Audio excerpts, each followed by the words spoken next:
I want to say to everybody, it's so hard putting everything together. And I know people get frustrated because you haven't made a decision yet on some things.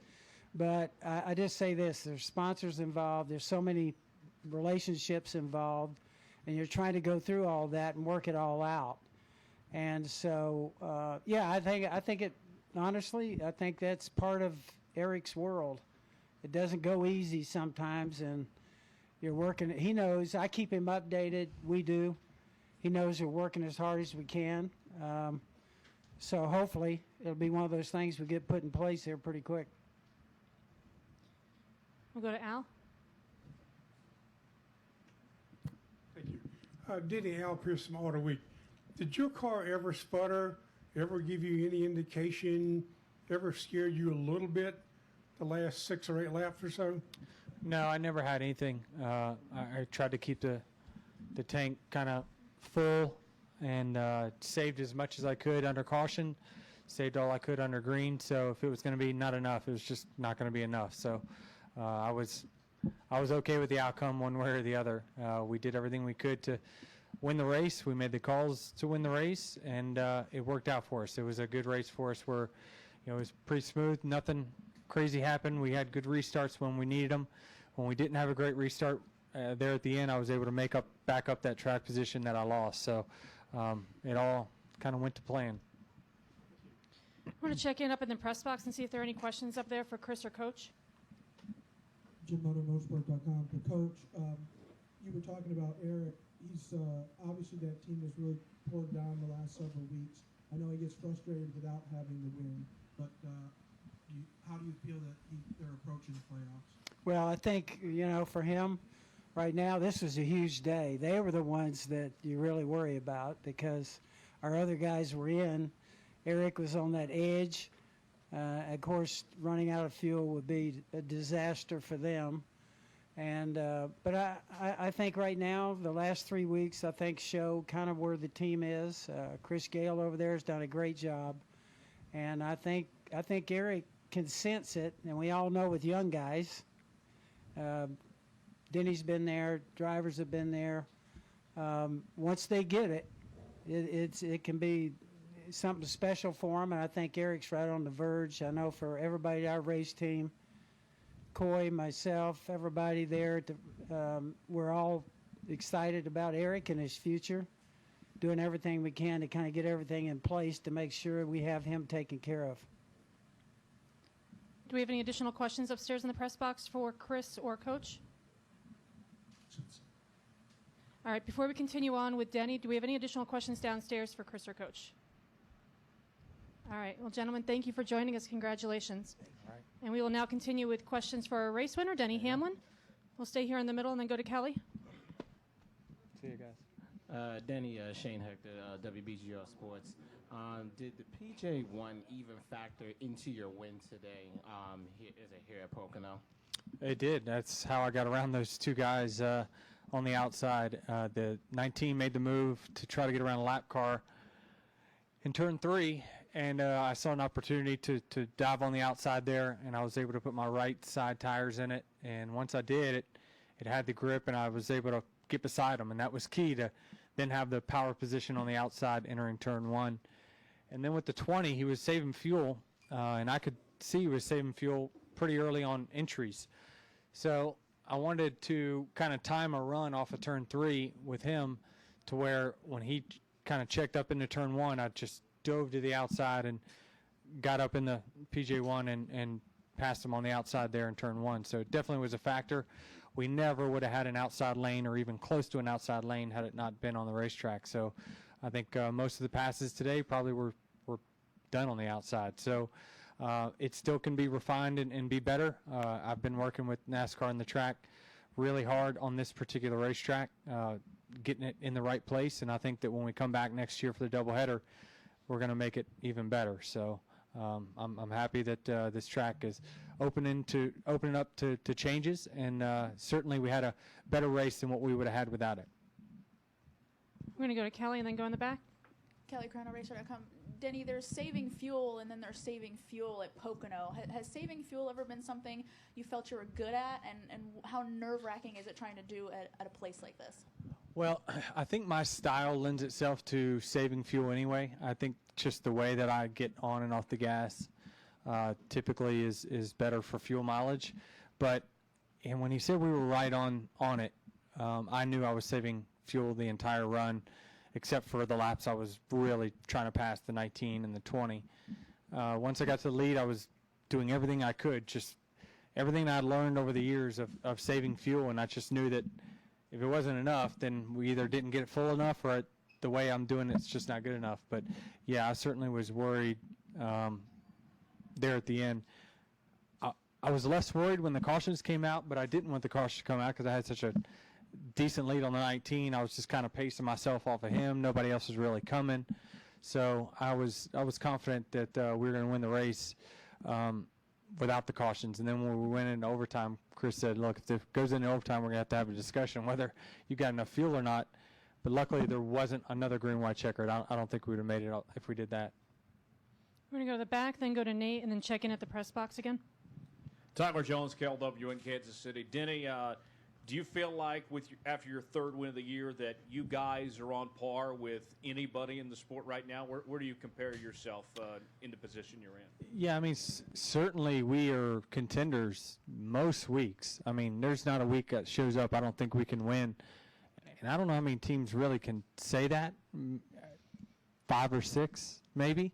But certainly I think that we're versed in the sense of we can win anywhere. I think our speed has showed it. We earned this one today. I didn't just go out there and block from the lead. I mean, we had to go up there and pass for the lead with 10 laps to go. So it was hard earned. Last week was going to be hard earned if we got that one done, but came up a little short. But we're putting ourselves in contention. I mean, we're doing a lot of the right things, and like I said last week, we haven't had this speed like this since probably 2012 when we won 5 races. So I think it's really clicking well right now.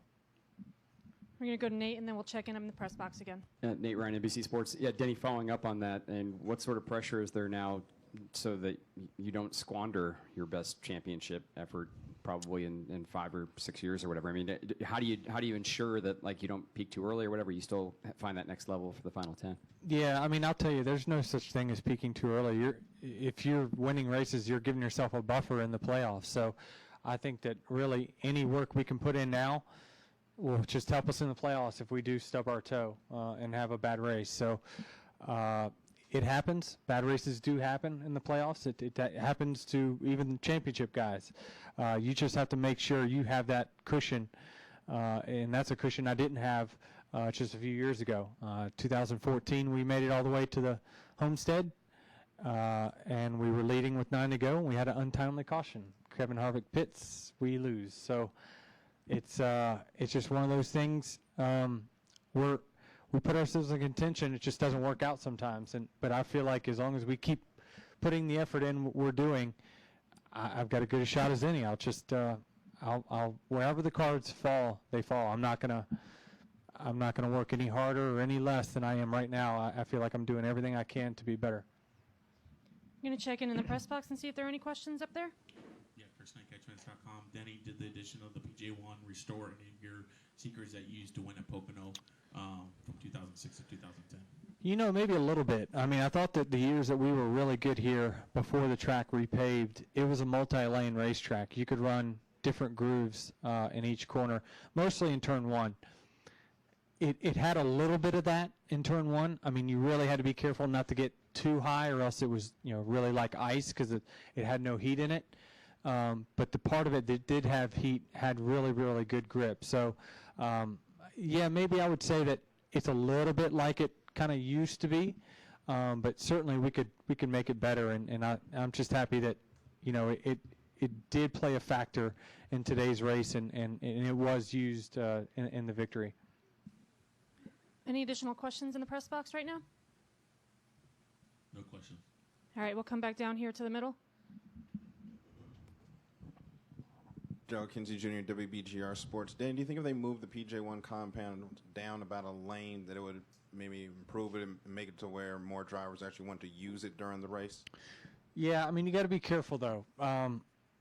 You don't want to move it too close to the bottom, and that's what my first thought was when we were designing where we were going to put it, is that if you have it just one lane off the bottom, then everyone runs in it, and then nobody can run the bottom because the top cars are right on your door, and you can't pass. It'll be just a freight train around the outside. So you wanted to have the opportunity for someone, if they wanted to dive low, to take the shorter distance, they could do that, but not be crowded by the person on the outside. So I think that one full lane lower would be too much. But certainly, my opinion was it needed about 15 feet or so in the apex, about 20 feet on entry to be right on where it needed to be. Go back to Zach.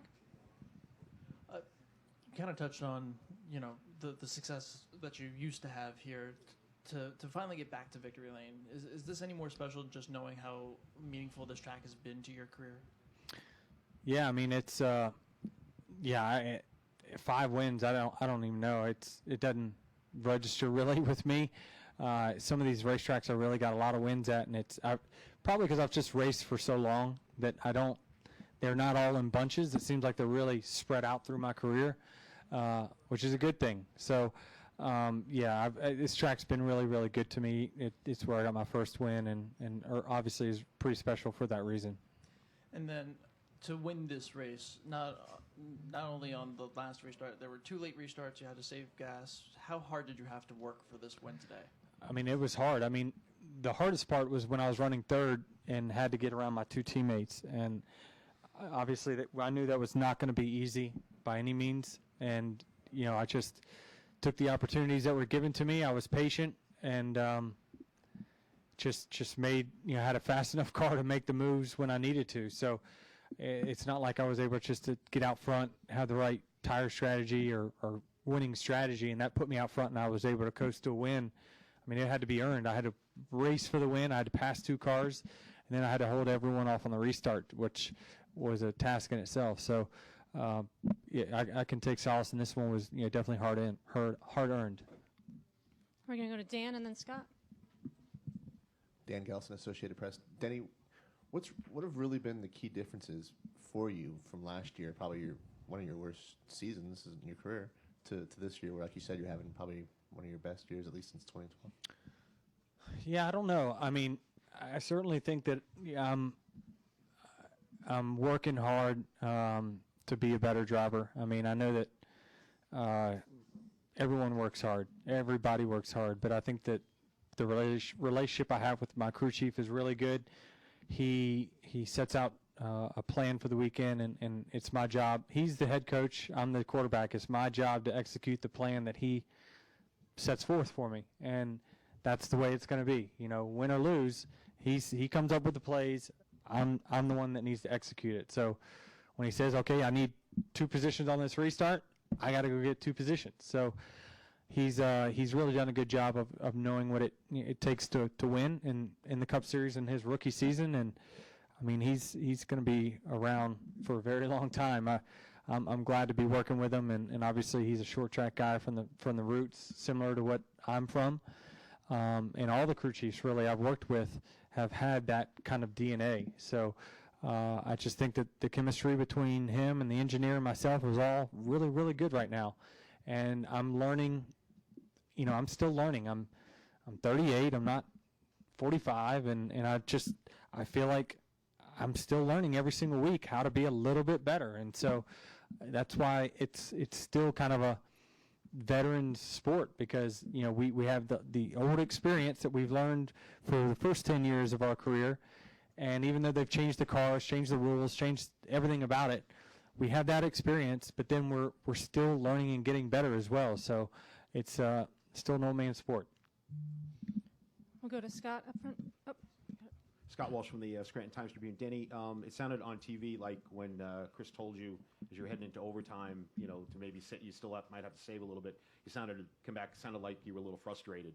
Can you just talk about what that's like, hearing that as a driver, where maybe you think you've saved enough, and I know, I'm sure the instinct for a driver is not to save, is to go. Yeah. Can you just talk a little bit about how tough that is, hearing that, and how, how you try to have to be in that save mode? Well, we only had to run really 2.5 green flag laps in the last 7 official laps. So if anything, it made our fuel mileage better, but I knew that if we had one more green, white checkered, we were probably going to be in trouble.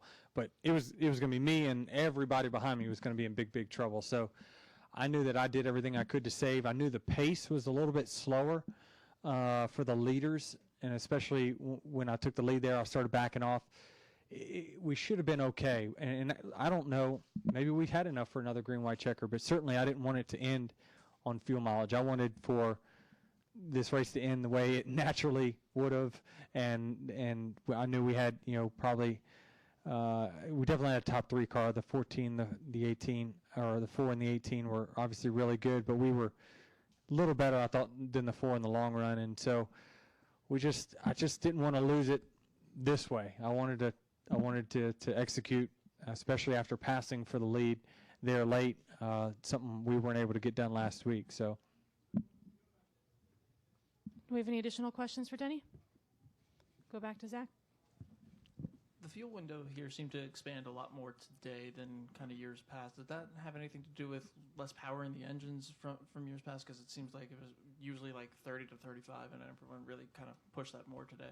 Yeah, with the 550 horsepower, it definitely does. And also, there's more drafting, so there's more opportunity for you to save fuel. So, I mean, there's more drag in the cars, but I think the reduced horsepower equals more fuel than what the drag adds. So, yeah, the fuel mileage was stretched a little bit from years past. Anything final for our race winner? All right, Denny, well, congratulations. Thank you. Thanks for joining us. You got it.